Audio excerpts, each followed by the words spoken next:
Section 5.4, Enthalpies of reaction.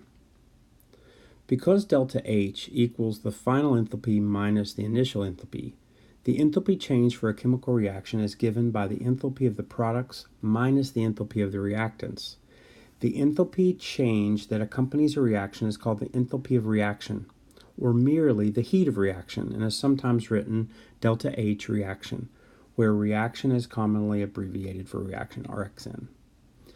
The combustion of hydrogen is shown in figure 513 when the reaction is controlled so that 2 moles of hydrogen burn to form 2 moles of water at a constant pressure.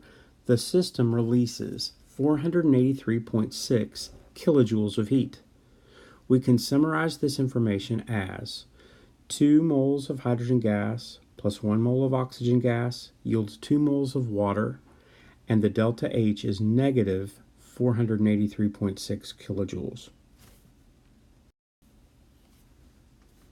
Delta H is negative, so this reaction is exothermic. Notice that delta H is reported at the end of the balanced equation without explicitly mentioning the amounts of chemicals involved.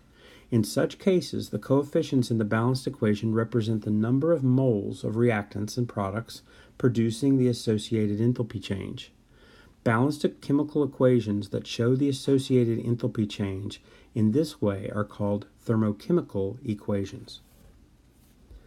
The enthalpy change accompanying a reaction may also be represented in an enthalpy diagram that is shown in figure 513c.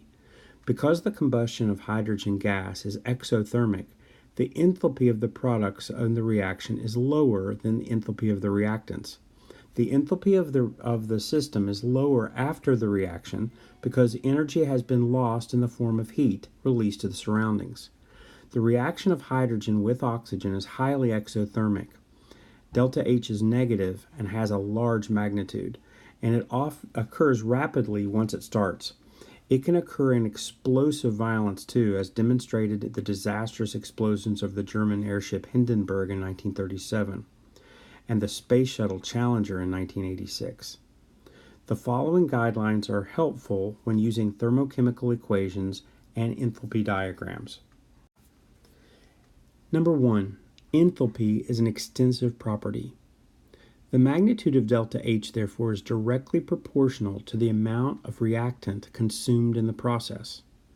For combustion of methane to form carbon dioxide and liquid water, for example, 890 kilojoules of heat is produced when 1 mole of methane is burned in a constant pressure system. Because the combustion of 1 mole of methane with 2 moles of oxygen releases 890 kilojoules of heat, the combustion of 2 moles of methane with 4 moles of oxygen releases twice as much heat, 1780 kilojoules.